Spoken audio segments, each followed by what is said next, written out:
What is going on, guys? It is Wrestlelamia here, back with some more news. Join us now as we look at the wildest news stories and rumors you need to know, including mass releases coming and major cuts, the real reason why they're cutting the fat, politics are edging out a popular team in WWE, more matches being added to WrestleMania, sadly Pat McAfee isn't coming back for a while, Omos getting married, and much more. Be sure to subscribe and hit that notification bell for daily wrestling videos, and follow us on Facebook for exclusive lists. Also check out our new channel, Wrestlelamia Shorts.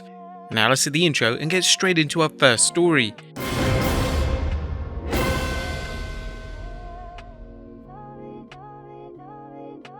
Our first story looks at mass releases coming and major cuts. At top of today's news is a report that people in WWE are preparing for the company to make some major cuts, including wrestlers and employees. The reason? Well, rumor has it that WWE wants to cut back its operating expenses as much as possible to make the company attractive for a sale. Wrestling News is reporting that there are rumors of cuts coming to the WWE regular staff and its roster. Apparently there have been no communications between management and staff as well as wrestlers that cuts are coming. However, there is a feeling that they are coming both because of the efforts to sell the WWE and the fact that the WWE regularly trims its wrestling roster after WrestleMania. Why also are they cutting the fat? Well, there's also news that the cuts could lead to WrestleMania 39 featuring a smaller staff. In addition, it's believed that Triple H is going to book less matches at the Showcase of the Immortals. In terms of WWE staff as working Mania, Dave Meltzer commented in this week's Observer that there are going to be cutbacks to the show, but not in ways that any fan would notice. Less personnel will be brought in, and some of the foreign language announcers that have been brought in previously will be announcing via remote, which is also something that a lot of sports teams and networks are doing more of. The idea is to increase the profit margin of the show in getting the company ready for a sale. As for matches, Wrestling News reports Triple H is booking less matches on the show, and this could be a directive from above him, and, well, we all know who that could be. The idea of less matches spread over 2 shows could be good.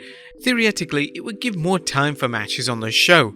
However, if there are less matches and they aren't given time, what's the point of having 2 nights of WrestleMania other than to soak the fans? Next up, politics edging out a popular team. Now, in other WrestleMania news, is there a report that politics is edging a popular team out from Mania's main event?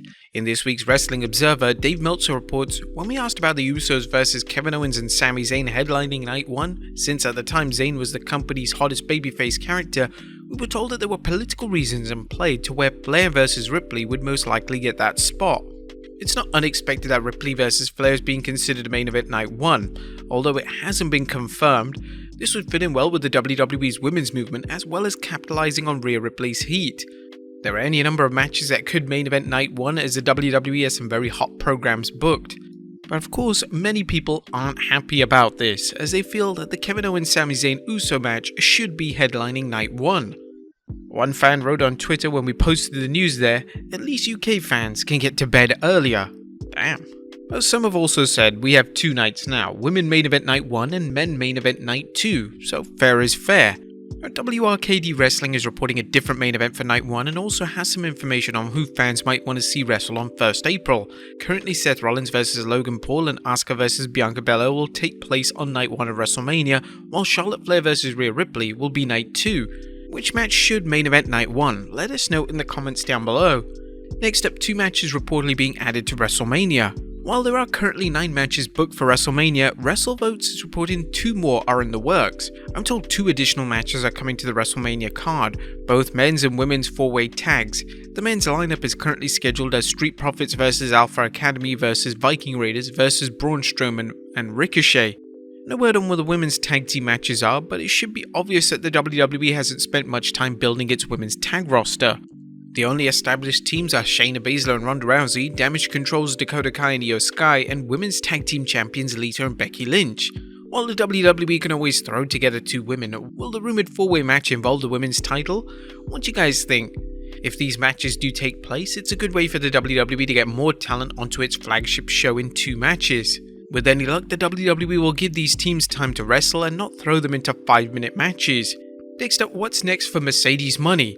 Money has been working in Japan and currently holds the IWGP Women's Championship. However, her days there could be closing out, as Dave Meltzer reports, as of right now, Mercedes Money has no dates left with Bushiroad after the 23rd April Yokohama Arena show. Unless that changes, logic would say she would drop the IWGP title to Mayu Iwatani at the show. If Money wins, it would mean that she's reached an agreement for a longer deal. If Money does leave, where might she go?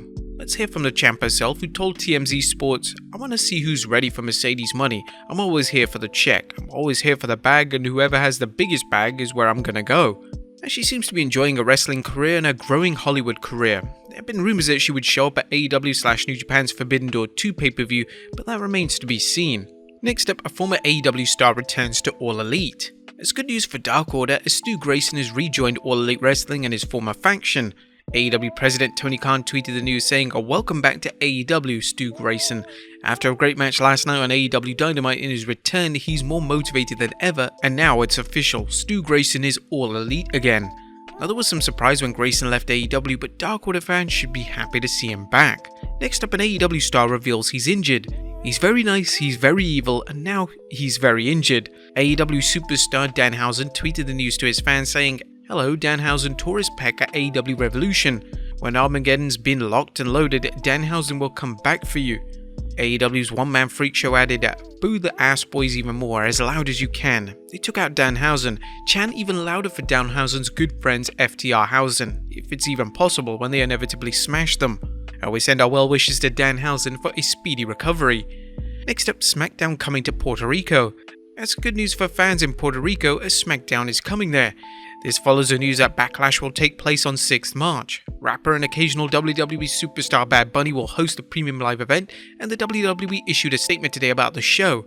It said, following the high volume of Backlash ticket pre-registrations for the Saturday, May 6th event in San Juan, WWE announced today that SmackDown will also be headed to that weekend.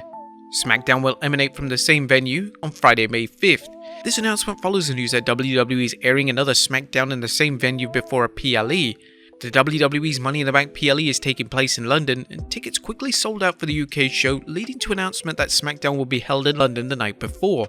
WWE is capitalizing on its success by holding PLEs outside the continental USA. It's logical to hold TV events in the same location as a PLE, especially when ticket sales are robust. Next up, Kofi Kingston needs surgery. There's bad news for Kingston, as the former WWE champion's ankle injury will require surgery. He was injured on the 3rd March episode of SmackDown and is going in for surgery on 17th March. There's no word on when Kofi will be back, but there were reports that WWE had big plans for Kofi, as well as a superstar in our next story, as a former world champion could return at WrestleMania.